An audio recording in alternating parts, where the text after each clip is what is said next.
Hello? Hello?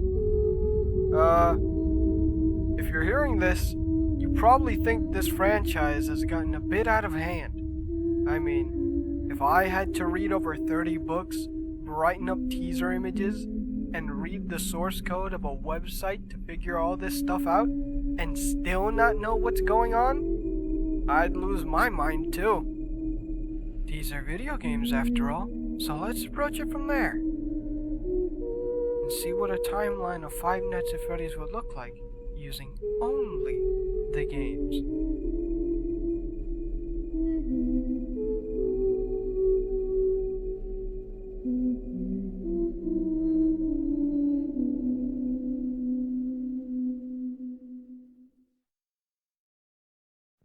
Five kids, 5 suits.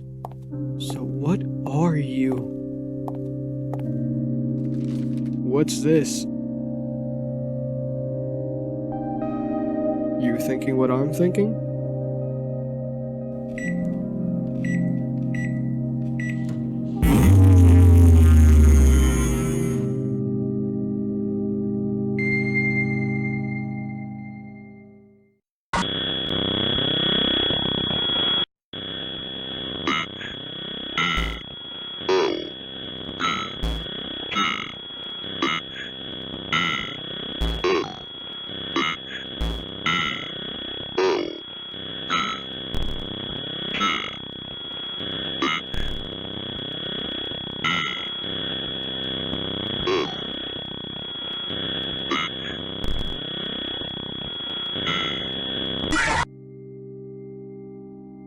Hey, how it be, where it do? My name's Salza Reygu, and today we'll be continuing our FNAF game timeline, using only what the game gives us. FNAF 2 is where things get interesting, and trust me, this game will be essential to putting all the pieces together by the end of it all. So, let's begin. During the night 1 phone call, we learned that we're working a summer job at a brand new Freddy Fazbear's Pizza. And, similar to the first game, the phone guy is speaking to us in real time. That is to say, 1 night in advance. Now, I want you to forget anything you may have heard about the old locations, some people still have a somewhat negative impression of the company. That old restaurant was kind of left to rot for quite a while, but I want to reassure you, Fazbear Entertainment is committed to family fun and above all, safety. This is our first hint that something has happened recently to muddy their reputation. We'll come back to this later. The new animatronics have a facial recognition thing that spots criminals and weirdos. The night guard before us was moved to the day shift, and later the main mechanics of the game are explained.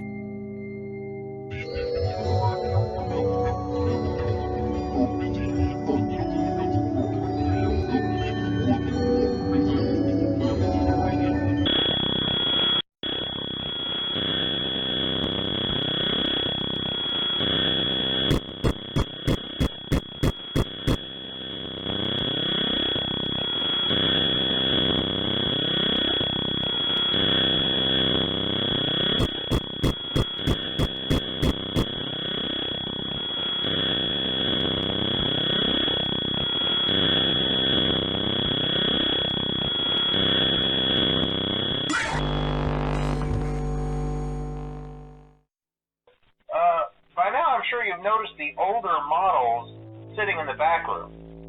Those are from the previous location, and we just use them for parts now. The idea at first was to repair them. They even started retrofitting them with some of the newer technology, but they were just so ugly, and the smell. So the company decided to just go in a whole new direction and make them super kid-friendly. What he's talking about is the gang from the first game. They look different, and that's on purpose, not just for the scare factor. They smell bad, which we know, but what's interesting is that they came here already smelling bad. And the reason they smell bad is probably the same reason the previous location had to close. Remember the newspapers, foul odor, and failing to meet the standards set by the health department. It's almost like we know what's going to happen here. The phone guy also puts a lot of emphasis on the thing that the music box keeps in check. A puppet. One more thing. Don't forget the music box.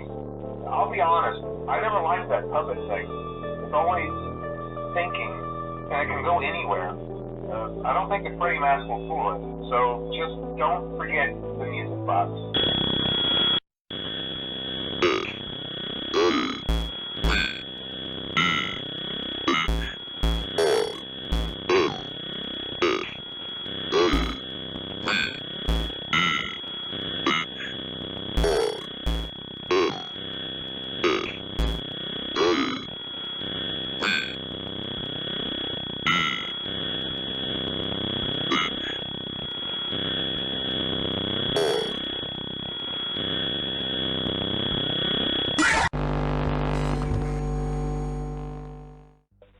Before I go, I wanted to ease your mind about any rumors you might have heard lately. You know how these local stories come and go and seldom mean anything. I can personally assure you that whatever is going on out there, however tragic it may be, has nothing to do with our establishment. It's just all rumor and speculation, people trying to make a buck, you know. Our guard during the day has reported nothing unusual, and he's on watch from opening till close.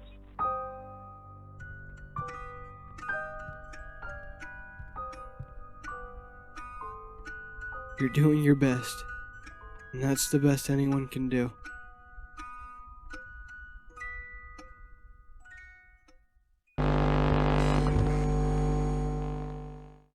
Okay, so just to update you, there's been somewhat of an investigation going on. We may end up having to close for a few days, I don't know. I want to emphasize, though, that it's really just a precaution. Fazbear Entertainment denies any wrongdoing. These things happen sometimes. It'll all get sorted out in a few days. Just keep an eye on things and I'll keep you posted.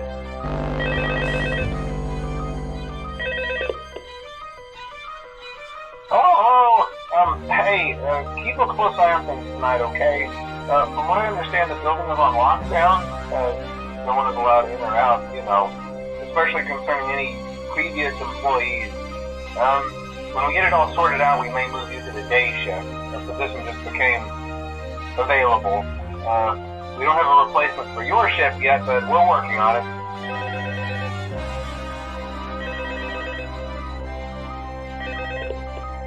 Hello? What on earth are you doing there?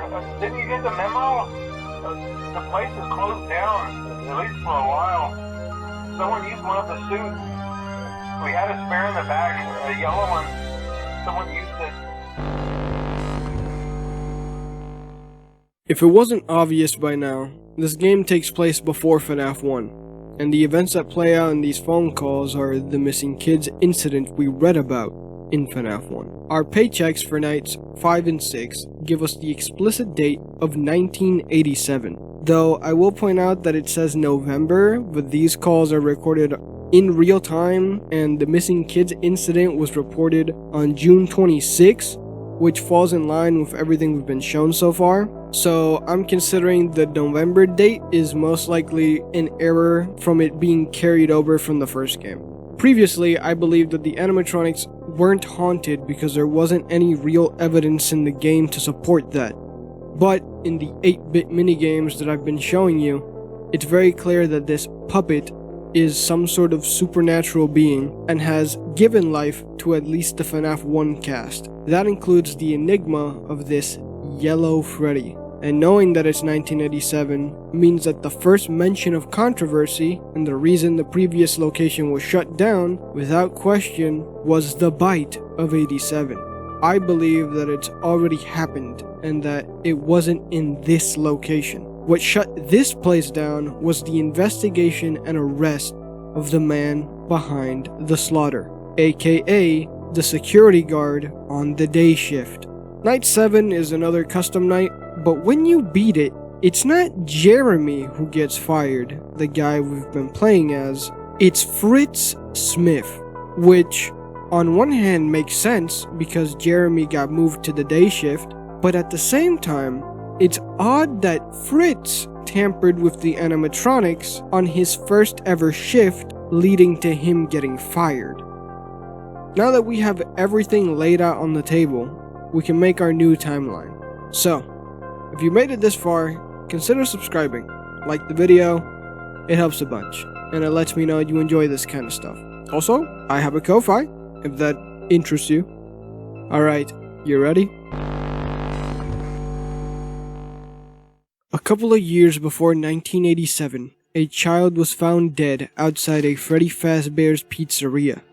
This led to the place being closed down for renovations and updates to their animatronics, so that this could be prevented permanently.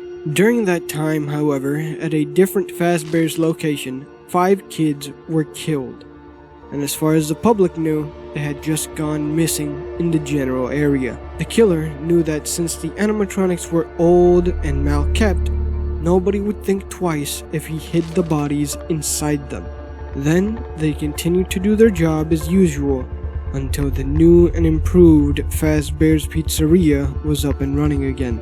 Those old animatronics were put away due to the bad press they had received and, quote, being too unnerving for the kids. Realistically, it was probably so that they would get less complaints from angry parents about the smell and less complaints about the safety implications.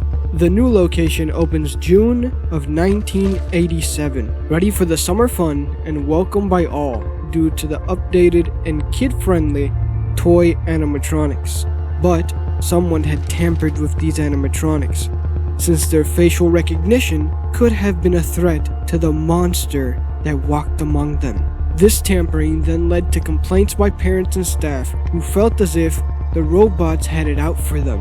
Around this time, we can also include the puppets' actions in bringing life to the animatronics that had the children stuffed in them. Those being the now withered Freddy, Bonnie, Chica, and Foxy, along with a yellow suit version of Freddy, presumably from the Fredbear's Family Diner, as it seems older and in worse condition than the rest. This new life then gave the robots an opportunity to show themselves to the public and ooze blood for the parents to take notice. Then, things play out the same way for the most part. They report it, an investigation occurs, they arrest the day shift guard, and Freddy's is shut down once again.